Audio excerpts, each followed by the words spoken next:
on va rentrer dans l'univers fascinant du coup de l'ère post-quantique et de l'informatique quantique. À quoi ils servent concrètement ces ordinateurs?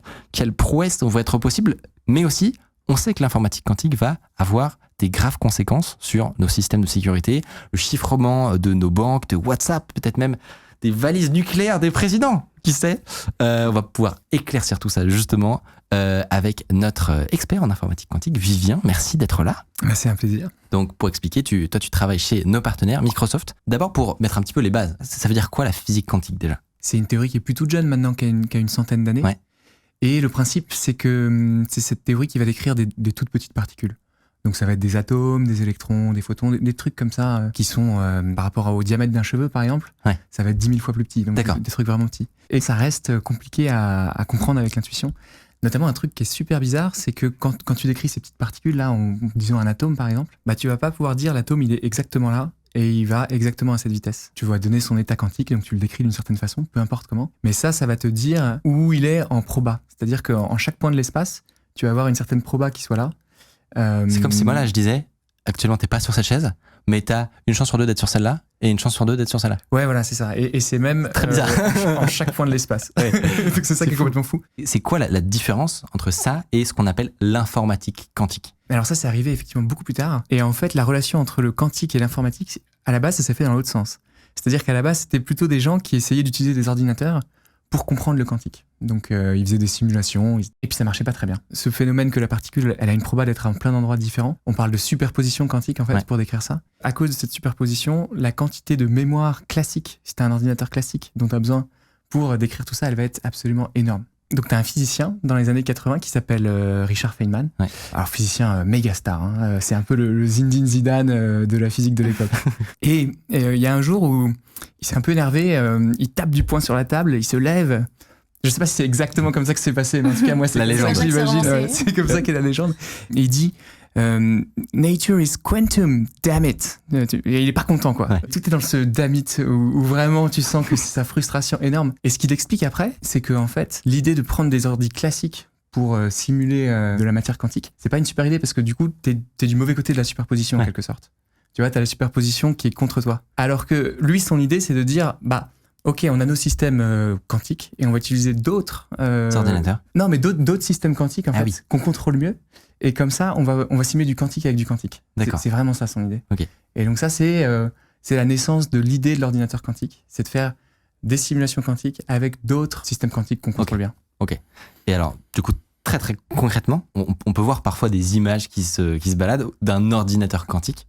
Et en fait, ça ressemble un peu à un frigo, on peut le dire, ou un truc dans un endroit très froid. On appelle ça littéralement un frigo dans certains cas. Donc c'est une grosse boîte, 1 mètre de diamètre, 2 mètres de hauteur. Et il faut que ça soit... Alors froid, c'est plus froid qu'un frigo standard, c'est à moins 270. Ok. Moins 273,15, tu vois. Okay. C'est joli comme frigo quand même.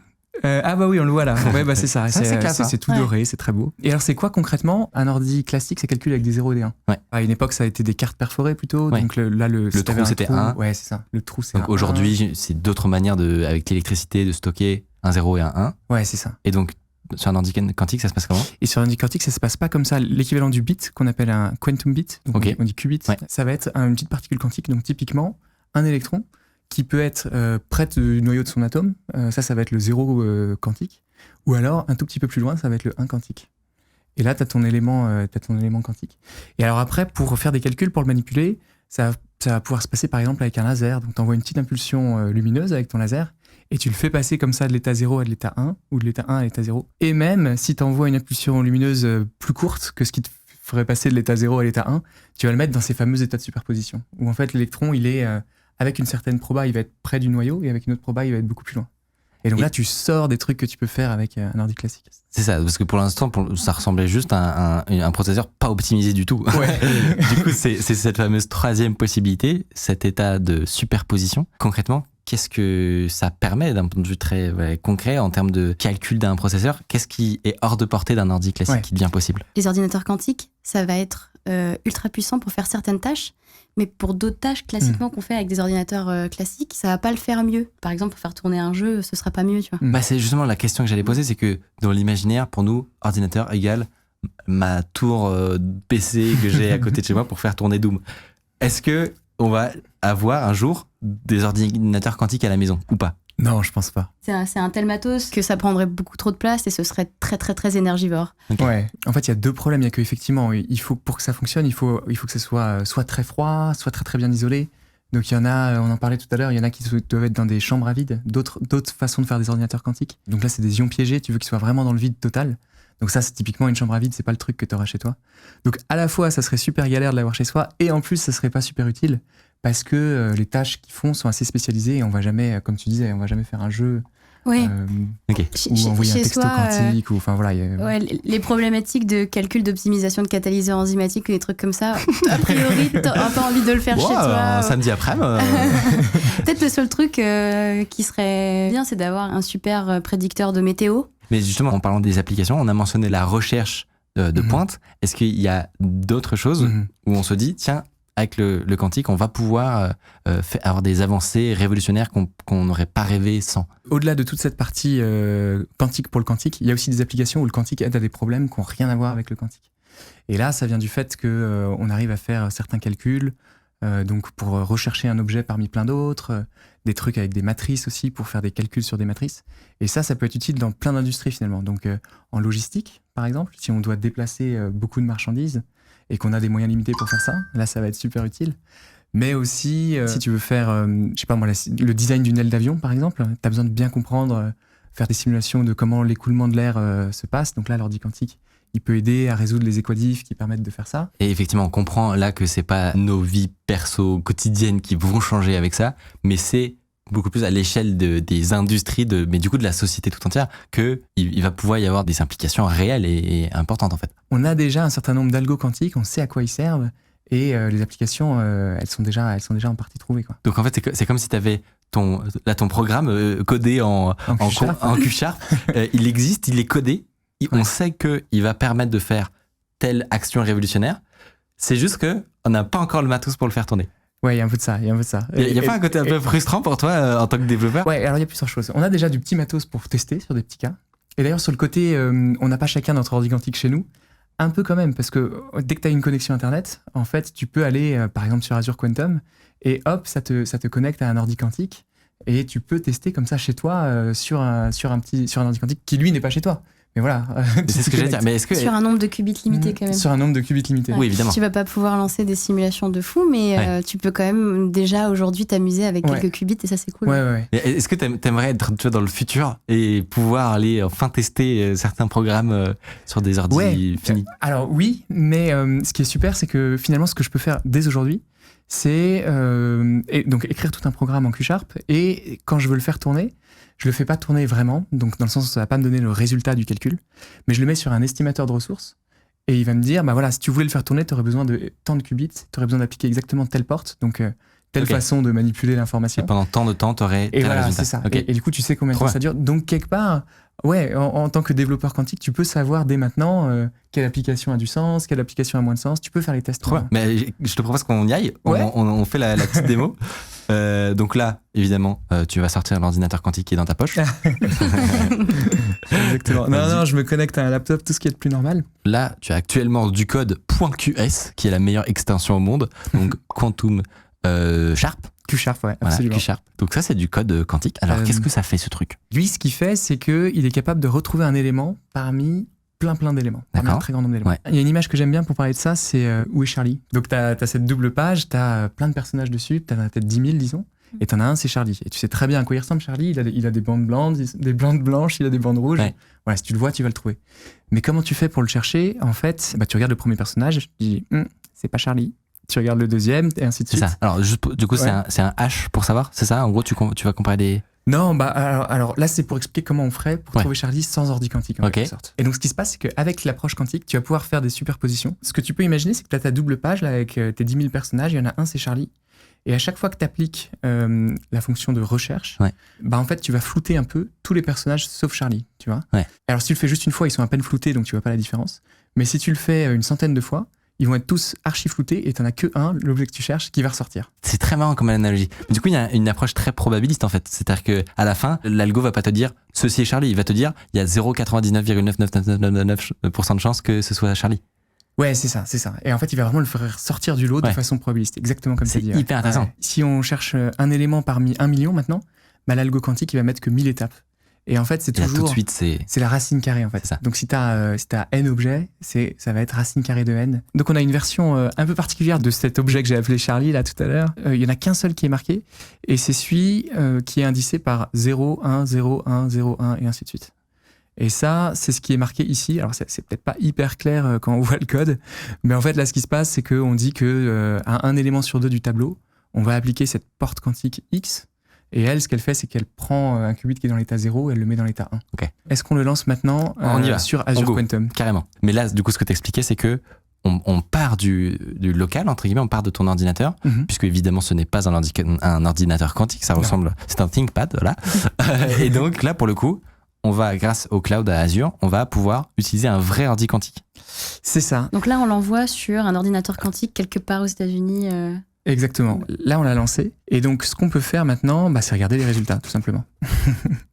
Donc, je vais le faire. Donc là, il y a nos petites données là qui sont baladées et qui sont allées sur, comme tu disais, interagir avec des électrons, des lasers, des trucs comme ça. Ouais, c'est ça. Alors eux, c'est des ions piégés, donc c'est exactement ça. Okay. Et en fait, c'est dans une chambre à vide, t'as quelques ions qui sont bien isolés et ils vont prendre une impulsion laser et ça va changer un peu leur état et ça va réaliser le calcul qui est prévu dans le code Q-Sharp qui est sur ma machine ici. Incroyable. Donc c'est quand même assez incroyable. Et ça, c'est un truc que vraiment tout le monde peut faire. Donc là, on peut regarder le résultat du simulateur. Eh bien, on va avoir le bon état, celui qu'il devait trouver, donc le fameux 010. Donc là, c'est sur seulement 3 qubits. C'est pour ça. Il ressort, alors pas à tous les coups, mais il ressort dans... Si je peux me permettre, il y a un petit effet où on vient de résoudre un problème pas très dur. J'imagine que c'est normal. Pour l'instant, on est entre guillemets réduit à ça, c'est que on fait des tests, quoi. Mais là, on a trouvé 010 dans une liste de 10. C'est sûr. Non, c'est une preuve de concept. Mais l'idée, c'est de se dire que si c'était sur un nombre de possibilités absolument énorme, on trouverait quand même en un temps bien plus court que ce qu'on peut faire en classique. On peut regarder, donc ça c'était le résultat du simulateur, donc on peut regarder aussi le résultat du vrai calcul. Et donc ce qu'on voit, c'est que c'est un peu moins bien. Il galère le qubit. Dans le sens où on trouve quand même le bon résultat dans 44% des cas. Là. C'est le résultat qui a été qui a été effectué par un vrai ordinateur quantique. Et donc là, ça veut dire qu'on va devoir faire pas mal d'itérations pour corriger un maximum les erreurs. C'est ça, et en fait, on voit ce qu'on disait tout à l'heure, que le hardware quantique, il fait encore un peu des erreurs, mais qu'on peut déjà commencer à tenter, ok. C'est ça. Et alors, question, j'ai déjà entendu le fait que l'informatique quantique pourrait casser le chiffrement d'Internet aujourd'hui, des banques, de nos applications sécurisées, etc. Est-ce que c'est vrai ou pas ? Il y a une partie de la façon dont on fait de la cryptographie aujourd'hui, la cryptographie à clé publique, qui effectivement est mise en danger par l'ordinateur quantique. Et qui est partout, pour que tout le monde comprenne, vraiment l'aspect symétrique, c'est dès qu'on a des interactions, WhatsApp par exemple, ça utilise du chiffrement asymétrique, on est bien d'accord ? Oui, en fait, effectivement, dès que tu fais une signature numérique ou dès que tu as un échange de clés au début, ça va utiliser ce chiffrement à clé publique et donc ça pose problème pour ça. Les ordinateurs quantiques sont capables de factoriser des très grands nombres. Donc factoriser, ça veut dire, par exemple, Tiffany, si je te dis 21. 3 x 7, voilà. Donc là, Tiffany, elle a factorisé 21, donc t'es un peu un ordinateur quantique. Mais ce qui se passe, c'est qu'un ordi quantique, il peut le faire sur un nombre bien plus grand. C'est ça l'élément clé, c'est que ça peut paraître anodin, mais c'est le fondement même des chiffrements asymétriques, RSA et compagnie. Et donc, ce que vient de faire Tiffany de tête, un ordinateur quantique va pouvoir le faire plus vite qu'on pouvait avant, c'est ça ? Oui, sur des très grands nombres. C'est ça. Et en fait, le truc, c'est que c'est plus vite, mais c'est aussi que le temps de calcul avec un ordi quantique, il augmente assez lentement avec le nombre de bits qu'il faut pour écrire la clé. Ouais, c'est ce dont on parlait, c'est cette complexité est réduite. Ouais, c'est ça. Donc quelque part, ça servira à rien de prendre des clés juste plus longues. Avec cette façon de faire, l'ordi quantique, il va mettre un petit peu plus de temps, mais il va finir par y arriver, quoi. Ce qui est insane, parce que aujourd'hui, on le disait, c'est vraiment partout, tout Internet quasiment marche avec cette technologie de chiffrement-là. Et donc, on a tous en tête que, ok, si on utilise des clés RSA avec, 1024 bits, 2048, les temps de calcul pour casser ça, c'était des milliards d'années. Donc, tout Internet est basé là-dessus. Et tout le monde est serein à propos de ça. Là, ce fait-là qu'un jour, l'informatique quantique pourrait complètement mettre ça à plat, c'est un peu terrifiant, non ? C'est un peu terrifiant. Heureusement, donc il y a deux heureusement. D'une part, les machines actuelles, celle à laquelle on s'est connecté par exemple, elle est très très loin de pouvoir faire ça. Donc il y a un peu de marge. Mais bon, voilà, on disait que ça allait peut-être arriver vite, donc il faut quand même faire attention. Un autre, heureusement, c'est que l'algorithme qui permet de factoriser, l'algorithme quantique qui permet de factoriser, en fait, il a été inventé il y a longtemps. Il a été inventé en 94. Et donc, depuis les gens ont eu le temps de réfléchir. Et donc, dans la communauté cryptographique, il y a plein de gens qui, depuis longtemps, ont commencé à se dire, est-ce qu'on pourrait pas changer la façon dont on fait de la cryptographie pour trouver une façon de faire qui soit résistant à des ordinateurs classiques, mais aussi résistant aux ordinateurs quantiques, qui soient à la fois de grande taille. Ça a déjà été théorisé, ça. Ça a déjà été théorisé. Et donc c'est ça, le chiffrement post-quantique, la cryptographie post-quantique. En fait, ça n'a rien de quantique. C'est juste une façon de faire comme ça de la cryptographie avec les publics qui n'est pas mise en danger par l'ordinateur quantique. Et ça, on sait comment faire.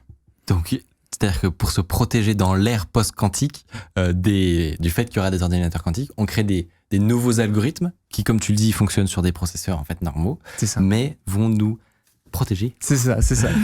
Et alors, pour savoir, ça existe déjà. Enfin, pourquoi c'est pas le branle-bas de combat là? Tu vois, pourquoi on n'est pas tous en train de tout changer là? En fait, là, on est encore dans la phase standardisation. Donc, en 2016, il y a eu un appel à standardisation. Donc, il y a eu une centaine de projets de chiffrement post-quantique qui ont été proposés. Ils ont fait des tours éliminatoires sur un protocole de cryptographie. Au moindre doute, on arrête, on en prend un autre. Ouais. Et donc là, il reste que les candidats sur lesquels on n'a aucun doute. Et eux, il y en a un ou plusieurs d'entre eux qui vont être standardisés. Et à partir de ce moment-là, ça sera effectivement le branle-bas de combat pour changer partout où on a besoin de cryptographie avec les publics pour mettre ces nouveaux cryptosystèmes. Donc ils ne sont pas encore choisis là, à l'heure actuelle encore? Non, on en est au 3e round et ils vont bientôt annoncer les standards. Depuis 2016, ils ont cette conversation. C'est ça, ils prennent leur temps, mais ils ont raison de prendre leur temps. Ouais. Je pense que la communauté cryptographique fait les choses bien. Okay. Parce qu'on veut être sûr aussi que sur ces nouveaux cryptosystèmes, il n'y ait pas d'attaque par un ordinateur classique.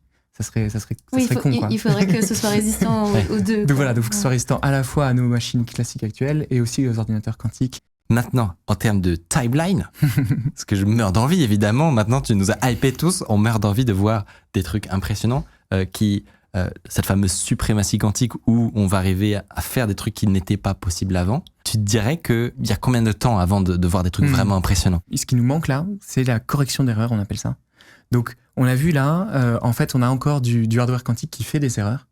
Mais la bonne nouvelle, c'est que si on arrive en dessous d'un certain niveau, s'ils font pas plus qu'une erreur toutes les 1000 ou 10 000 opérations, il y a des méthodes pour faire, à partir de beaucoup de mémoire quantique, un peu moins de mémoire quantique, mais de bien meilleure qualité. Okay. Et donc là, on va pouvoir avoir les cas d'usage dont on parlait avant, où il faut faire typiquement 1000 milliards d'opérations. Et donc je pense que quand le hardware quantique sera à ce niveau, ce qui, on l'espère, va arriver le plus vite possible, il va y avoir vraiment un gap le jour où on arrivera à mettre en place cette correction. Et 10 ans. Au doigt mouillé, 10 ans, ça te paraît raisonnable? Ouais, je pense. Allez. C'est pas si loin, franchement. Ouais. C'est ça qui est cool, c'est que c'est pas parmi ces technologies qu'on verra pas de notre vivant, quoi. C'est ça, on va le voir. On le verra de notre vivant, tu penses? Je pense. Trop bien. Ça me paraît assez probable. Trop bien. La dernière fois qu'on a reçu des chercheurs, c'était pour parler de Trackmania. On a entraîné une IA sur le jeu pendant 200 heures et le résultat est juste incroyable. Je vous laisse regarder ça sur cette vidéo.